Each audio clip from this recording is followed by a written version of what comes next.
morning and welcome to MS4, and today we're going to be playing with the Glamlite collection, the Hershey's Part 2. I like to call it Part 2 just so the 12-year-old in me doesn't start making poop jokes. You may notice the setup is a little different today. I am experimenting with my setup mostly because I don't want to inconvenience the dog. Inconveniencing the dog is a new category of things. If you have kids, you probably understand this. You stop going to places that aren't kid-friendly. You have to plan time to go to those other places, you know, when you don't have the kids, when somebody else can watch the kids. You don't really want to leave the kids alone, but sometimes you got to. So I don't think that's true. You got to wait till they get older. But anyway, so this is a new setup for me. Hopefully this will work out okay, and we'll just see. So the Glamlite Hershey's second collection.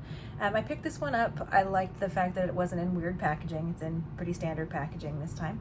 And also the fact that the color stories were very interesting, and the fact that they were launching new items in a lip pencil and a more mechanical rather than sharpenable lip pencil. I was intrigued. Last time, the last collection to this, it's been coming pretty hard and fast lately because we had Chucky, and then we had the Rick and Morty, and then this one. I think with the Rick and Morty, I wanted to pick it up because it was more colorful, kind of like an odd rainbow palette, and they had the new setting spray. So they were launching a new product with that too.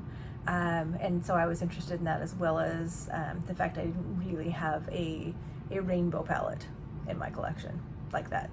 It's a little big. That's the only problem for storage wise, is it doesn't really fit in my setup here, so it has to go over there, which is not ideal, but is what it is. Now, as far as the new collection goes, besides the fact that they had a new lip pencil, they had some new highlighters that I was interested in. One is called a bronzer, but it's more of a dark base with a gold sort of a reflect. We'll see it in a minute. But I knew that I already had some of the chocolatey tones, but I decided to pick it up anyway because of all the other items that were with it. Other palettes that I have that fit that kind of category. This is the Not a Box of Chocolates by ColourPop. And here we have that. And I love this palette. This is really stellar, really stellar. The other one by Glamlite also is the Chocolate Martini palette.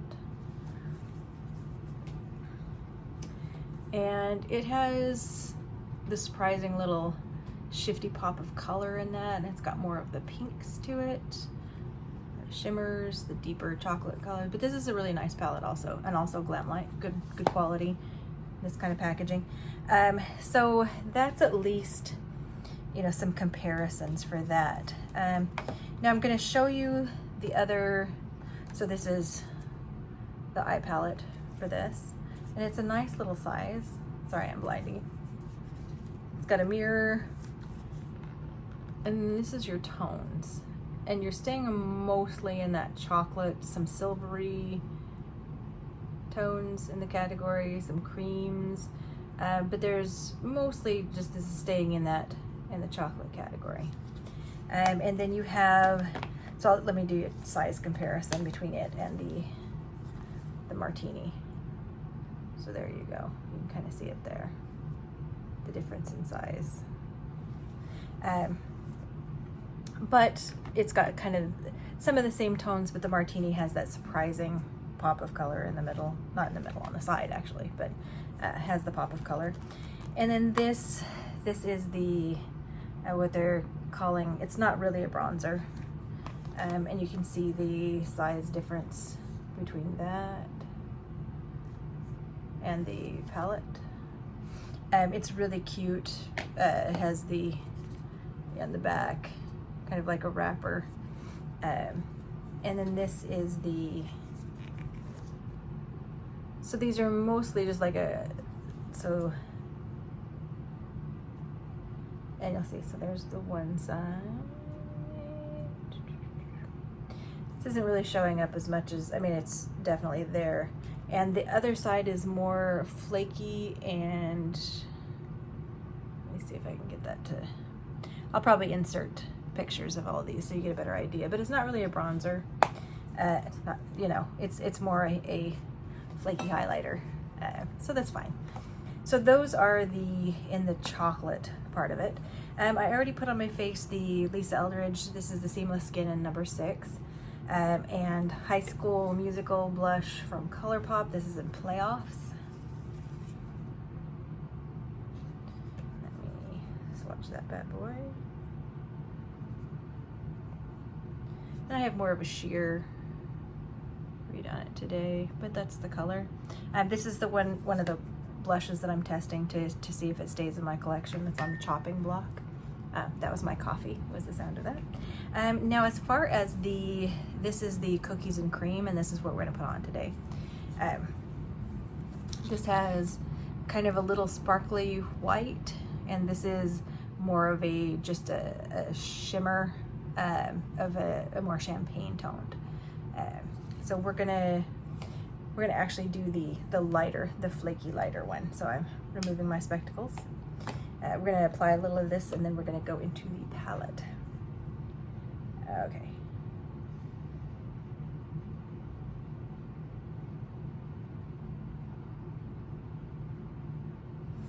I'm gonna put just a little there, and coming in over here. I am in natural lighting, so this new setup does affect my light source a little bit, so you'll see I'm a little shady over here. I'm like Too-Faced. The best Too-Faced was where, this is Batman, the comic book where Harvey Dent got his face fixed, and then he was all evil on the inside and beautiful on the outside. So if you wanted to know.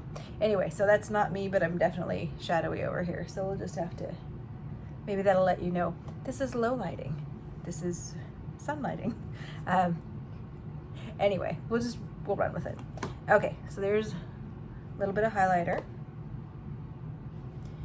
All right, and then we're gonna go into the palette. Now, I got really excited about this. So this is the color story of the palette.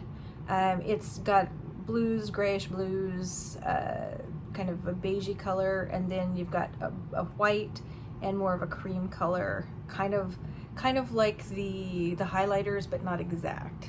So that's nice, but some amazing shimmers in this. So I figure we're gonna be blingy today, that there's just no escaping it. So let's dive in. It reminds me a little bit of we've got lots of palettes like the e.l.f. When they were doing the blue jean kind of a palette. I know like a Bare Minerals has that lately. I'm gonna go in, starting in with this. This seems like kind of the most reasonable crease color if you want something besides blues.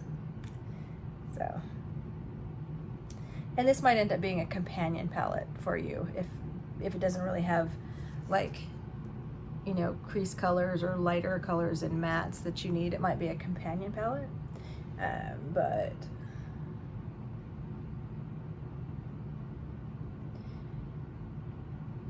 so I've been having a lot of fun with Glamlite. I see they are getting ready to do Ghostface for the Halloween season. That's from the series Scream, from the movie franchise. I really enjoyed some of Scream. I don't watch a lot of horror anymore just because my nervous system doesn't need any extraneous excitement. But I did appreciate Scream, the first one, for a number of reasons. I felt like they were really good about being referential, self-referential of horror movies, while at the same time kind of bringing a freshness to it that was nice. Also had a main female character that was not afraid. Like, she got her first call, this is Neve Campbell, got her first threatening call, and she went right outside her front door and was like, bring it. And I loved that. I thought that was pretty cool. I'm putting just a little bit of that brown just beneath, just to kind of give me a little bit of, I don't know, I want it to be smoky, but I also want to kind of layer it a little bit.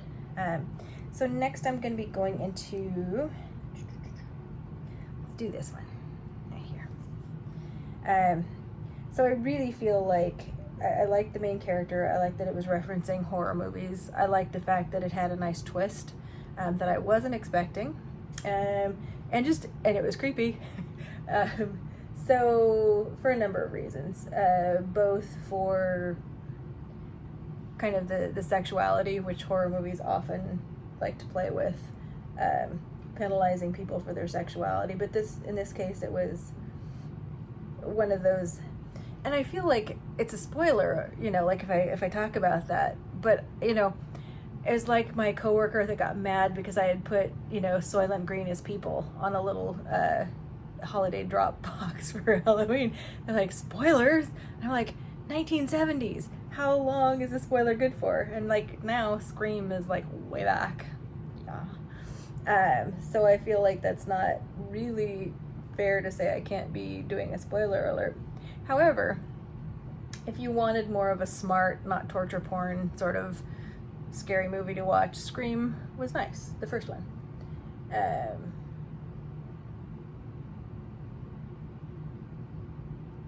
So anyway, so I don't know with Ghostface, like the Child's Play was the dark shades and then into more of like the berry tones. So it was a very dark palette, but it was very pretty and I liked it and I got some good looks out of it. I wasn't really excited necessarily strictly about Chucky. That's not, not really necessarily my thing. But I thought it was a good palette. And I liked the lip products that came with that. I thought those were really good.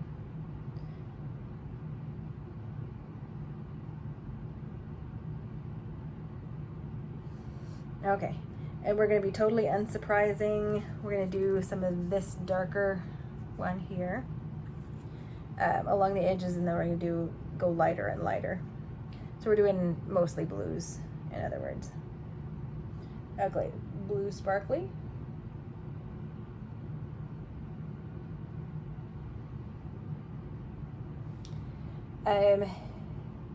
It's one of those things, like, I'm trying to think of what my favorite new horror movie is. Like, the one I thought was really good, that was kind of in that self-referential horror sort of a thing. Okay, we're gonna go in this. This is bluish. This has a great shifty to it, and that's what I want to do. I'm gonna do that with my finger. Cabin in the Woods with Joss Whedon.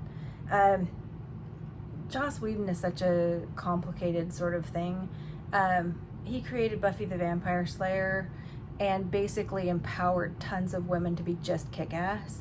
And yet then he is, getting in trouble for kind of being a misogynist and other things in the workplace. So not a great, if you were a character, you'd go, oh, he's got a plot arc that's problematic. He does. But, like, how do you...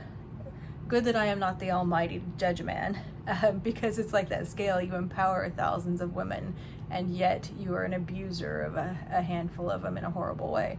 So, granted, maybe that's not the worst abuse that one could have, but it's not great for a workplace. So it's like, But I liked Cabin in the Woods because I thought it was fun, and it was referencing all of the horror tropes, and it had some unexpected, like just the things that you expect to be true, like you expect the end game to be a certain way and it's not.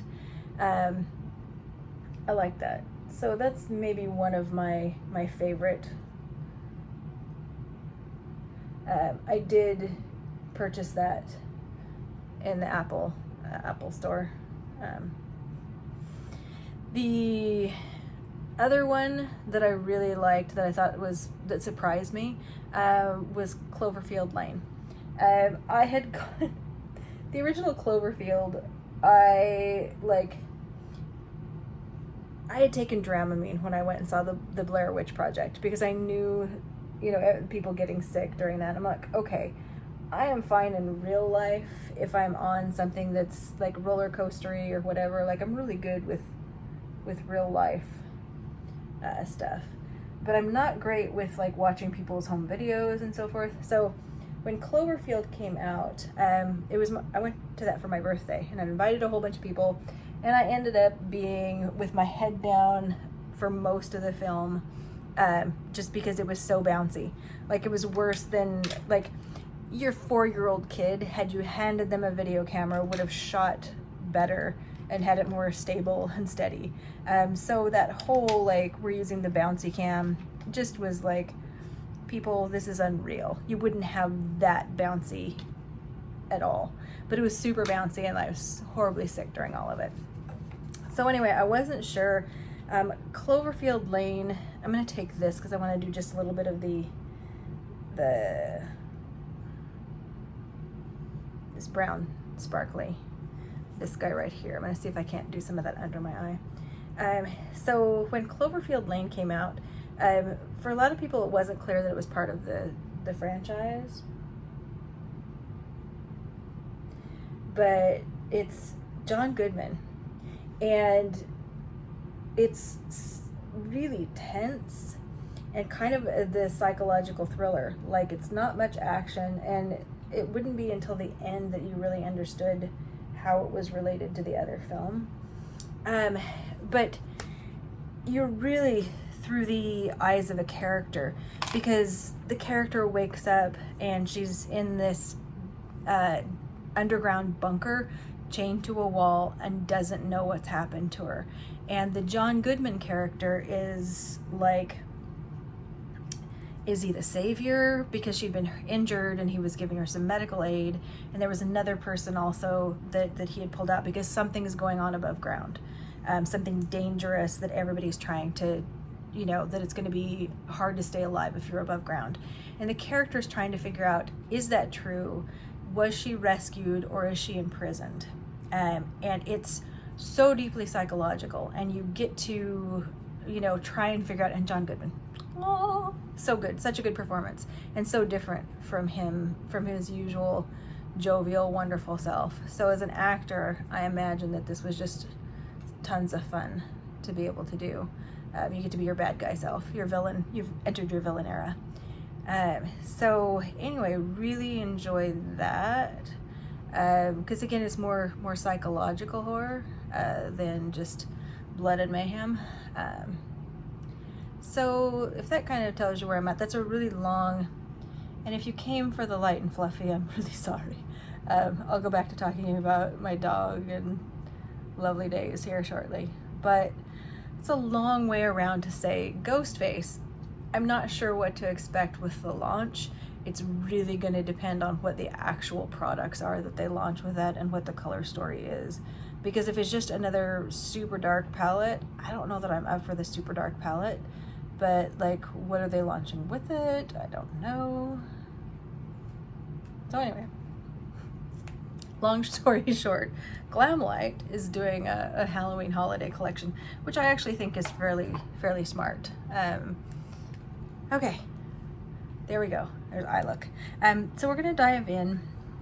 The lip liner has been really great. Very creamy, very smooth, and I liked their sharpenable liners. Some people thought they were a little sharp and pokey, but I've just found them firm but good, long-lasting, nice colors. And these are going to be just your twist up. There's just very little, if any, color variation between the two launches. This one read to me, and color is not my strong suit because my eyeballs are kind of weird. So I believe this one is a little bit cooler toned, and the other one is just a tiny bit warmer toned, but they're in the same kind of color level for that. So anyway, that's the most I can give you. I'll show you swatches of it and you can decide. But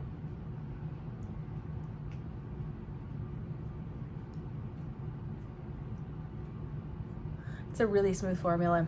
Feels nice.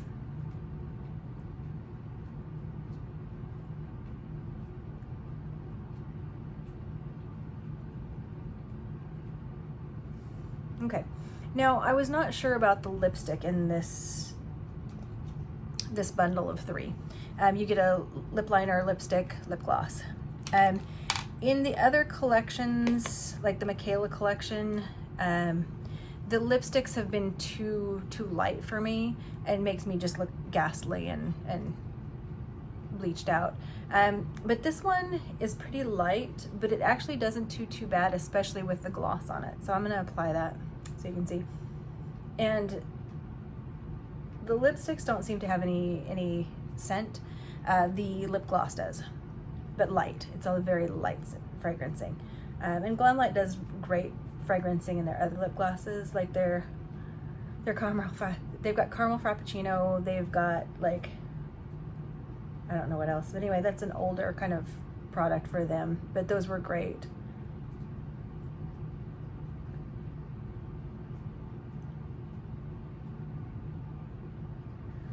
And you can see if I just had the lipstick on without the liner, it'd be pretty light.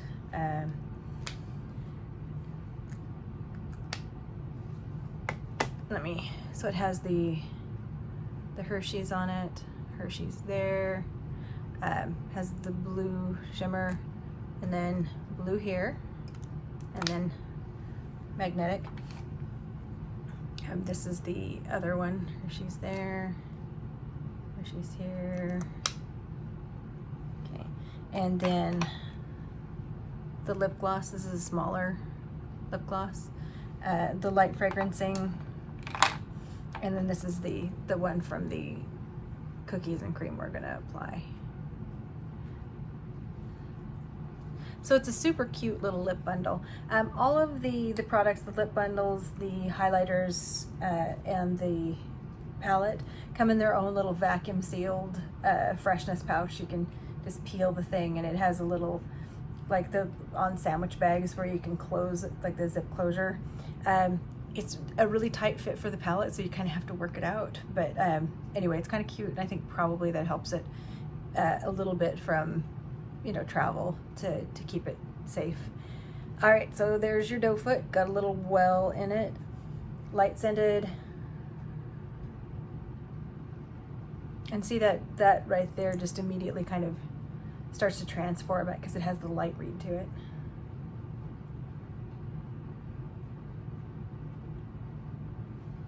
So you're getting a decent amount on this.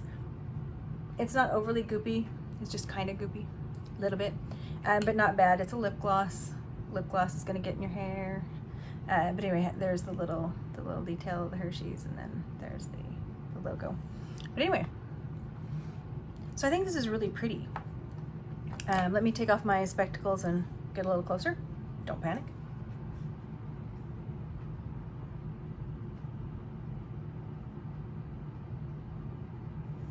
And you could use a liner, or you could do the deepest matte in there with a pencil brush. I really like this though. And I am surprised how much I like this, the lighter of the two, the lip combo.